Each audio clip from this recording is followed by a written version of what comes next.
Well, what about you, Mr. Presley? Are you ready to fly? Yes, sir. I'm ready.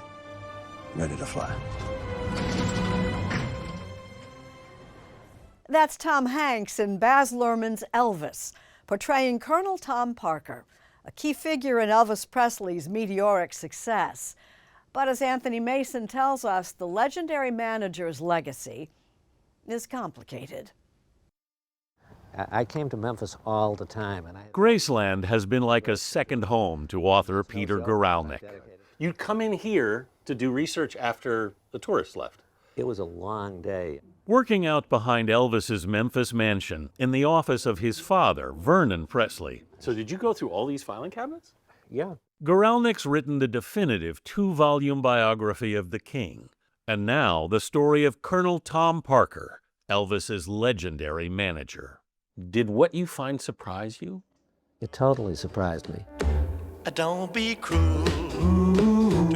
Guralnick's new book, The Colonel and the King, is the story of a partnership that rocked popular culture and how Parker's marketing savvy and enduring loyalty helped the king get his crown. I mean, did he kind of create the template for being a manager of a musician?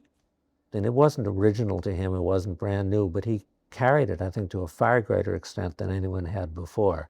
We're gonna do a song for you we got on Sun record. It goes something like this. 20-year-old Elvis Presley was playing the Louisiana hayride. Well, that's all right, Mama. That's all right with you. When Parker first caught his act in 1955. That's all right. It took no more than a few days after seeing him for the first time that he booked Elvis, when nobody else was willing to book him. Yeah. Parker, who was then handling Hank Snow, quickly put Elvis in the show. Here it is. Hank Snow, extra added Elvis Presley. Yeah. This is Colonel's scrapbook. This is Colonel's scrapbook? Yeah, Colonel kept scrapbooks of everything he ever did. This is an ad in Cashbox in December of 1955. The most talked about new personality in the last 10 years of recorded music. And that's a picture that Colonel had taken in Tampa, which a variant of that, I think, became the cover of Elvis's first album. Yeah.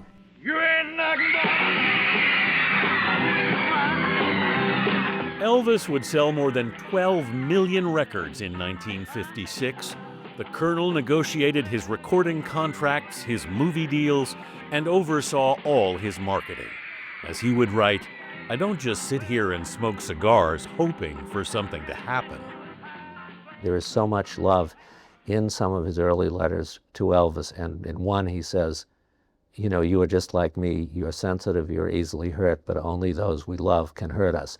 Elvis would write back, "I love you like a father."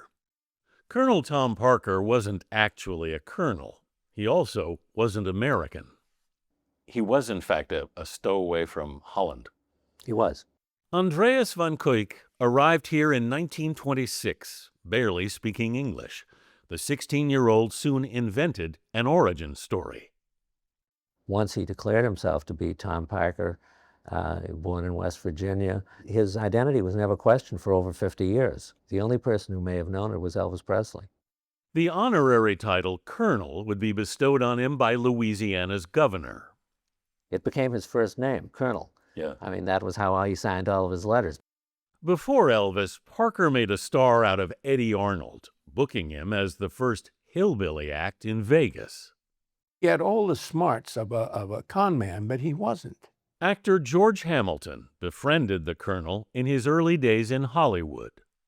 He knew how to make the other person want whatever he was selling. Yeah. Why was he so driven, do you think? Emotional stuff from his childhood. Yeah. I feel like he had some horrible damage done. He didn't like his father. Yeah. Parker would become notorious for taking a 50% cut of some of Elvis's later deals. Now, I sat with him one day and I said, is it right to get a half of everything? Yeah. And he said, well, 50% of something is better than 100% of nothing. Yeah. And I said, well, you mean your half or his? He said, well, if he didn't have my half, he wouldn't have his.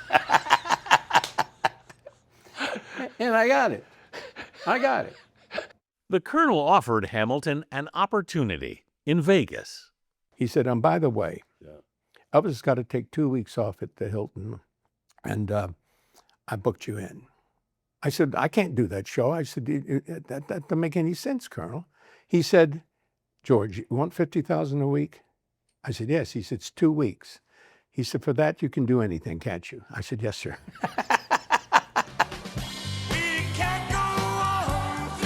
In 1973, after Elvis badmouthed hotel owner Conrad Hilton on stage in Vegas, Parker confronted him backstage.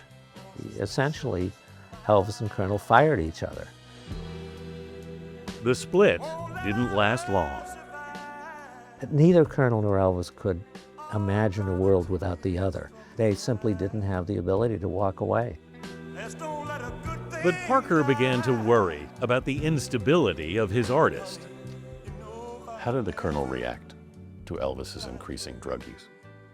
I think he was at a loss. I think there was an element of denial, but he was well aware of what was going on. Nobody could miss what was going on. In Vegas, Colonel developed his own addiction. George Hamilton saw it firsthand. He used to get me to go gambling with him. God. And he would go all in on big money. Yeah. I saw close to $1 million lost at the table. Really? Yes. They were caught in a trap, as Elvis sang. Yeah. Neither one of them could confront the other one with his problem. You described them as being locked in a relationship of mutual denial. Yeah, I think that's true. I agree with myself. Guralnick calls it the twin tragedies of their story. The family and friends of Elvis Presley today paid their last respects to the rock and roll idol, while thousands of his fans maintained their vigil outside his Memphis estate. And when Elvis died, Colonel's reaction, he went into shock. I'll never stop trying to keep his name alive, Parker said. He would die in 1997. This is what the desk we worked at. Yeah. While Guralnick was doing research at Graceland, he was told the office telephone was disconnected. And so one night we were working quite late, and it was 10 o'clock at night, and all of a sudden, the phone rang. And so, you'll have to tell me, was this Elvis? Was this Vernon? Maybe it was Colonel.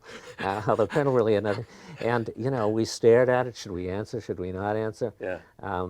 Who knows what would have happened if we'd answered? But we did not answer. We just listened to it ring until it finally stopped ringing. He wanted the idea that there was one of those three on the other end of the line. Well, and you want to preserve the mystery. Yeah. No such number